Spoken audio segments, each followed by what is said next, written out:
কংগ্রেছৰ আমি লক্ষ্য কৰিছোঁ যে নিৰ্বাচনৰ আগতে পইচা লৈ ধন লৈ টিকেট দিয়াৰ যে কাম কৰিছে মানে পঞ্চায়ত ব্যৱস্থাটো কেনেকৈ দুৰ্নীতিগ্ৰস্ত কৰা যায় সেই ব্যৱস্থা কংগ্রেস নির্বাচনের দিনের পরে আরম্ভ করেছে।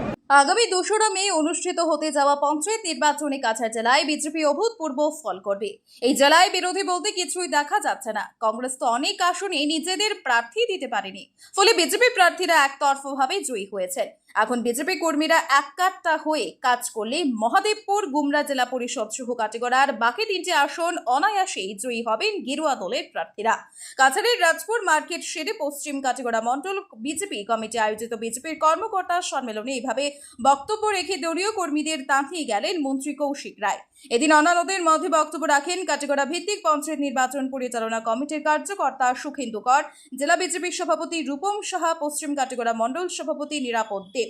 এদিন উপস্থিত ছিলেন 2 জেলা উপসভাপতি অভ্রজিৎ চক্রবর্তী ও বিপ্লব কান্তি পাল, প্রাক্তন বিধায়ক অমরচাঁদ জৈত, জেলা পরিষদ প্রার্থী লাভলি চক্রবর্তী, রাজ্যিক সদস্য সুব্রত চক্রবর্তী সহ বিভিন্ন জিপির প্রার্থী ও কর্মীরা।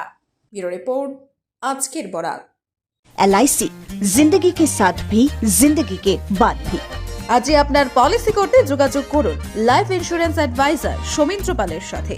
যোগাযোগ নম্বর 9864012438। সুধীর দর্শক, খবরটি দেখার আগে আপনারা আমাদের আজকের বরাক ইউটিউব সাবস্ক্রাইব এবং ফেসবুকে ফলো করতে ভুলবেন না কিন্তু। পঞ্চায়েত ইলেকশন ভারতীয় জনতা পার্টির অনুকূলে কাছাড়ের জনগণ নরেন্দ্র মোদীজির নেতৃত্বে, ডক্টর হিমন্ত বিশ্ব শর্মার নেতৃত্বে ভারতীয় জনতা পার্টি প্রার্থীদেরকে জয় করানোর জন্য সবাই তৈরি হয়েছে। আর এটার প্রতিফলনও আপনারা দেখেছেন যে 2টি জেলা পরিষদ সদস্য সহ 34টি আঞ্চলিক পঞ্চায়েতে ভারতীয় জনতা পার্টির প্রার্থীরা ইতিমধ্যে নির্বাচিত হয়েছেন। আর আমরা আশা করি যে 2 তারিখে যে নির্বাচন হবে কাছাড়ের যে আঞ্চলিক পঞ্চায়েত এবং জেলা পরিষদ প্রত্যেকটি পদে ভারতীয় জনতা পার্টির প্রার্থীরা নির্বাচিত হবেন। 4টে ভারতীয় জনতা পার্টির পক্ষে থাকবে।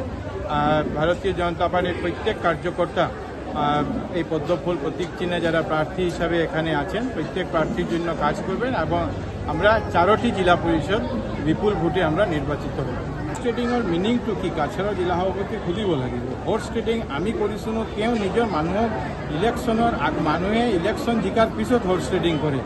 আৰু আপুনি হৰ্চ কিয় দিব লাগে? আপুনি মানুহ দিয়ক, তেতিয়া ট্ৰেডিং নহ'ব। আপোনালোকে মানুহে দিয়া নাই, হৰ্চ দিছে, এইকাৰণেতো ট্ৰেডিং যদি কোনোবাই কৰিছে।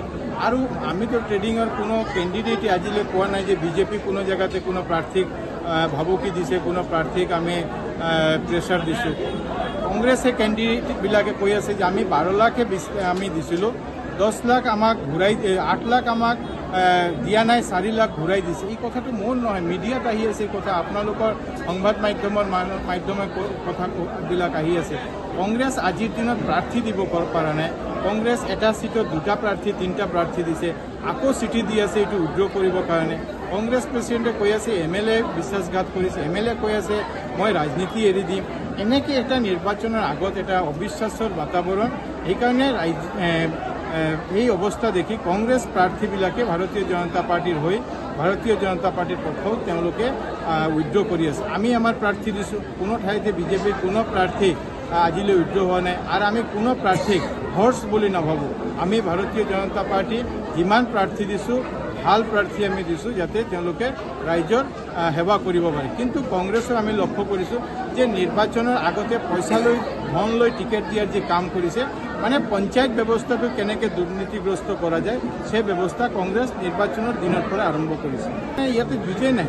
কাছাৰত নিৰ্দলবিলাক বহুত ঠাইতে নিৰ্দলৰ লগত কংগ্ৰেছ কোনো আসনতে নাই।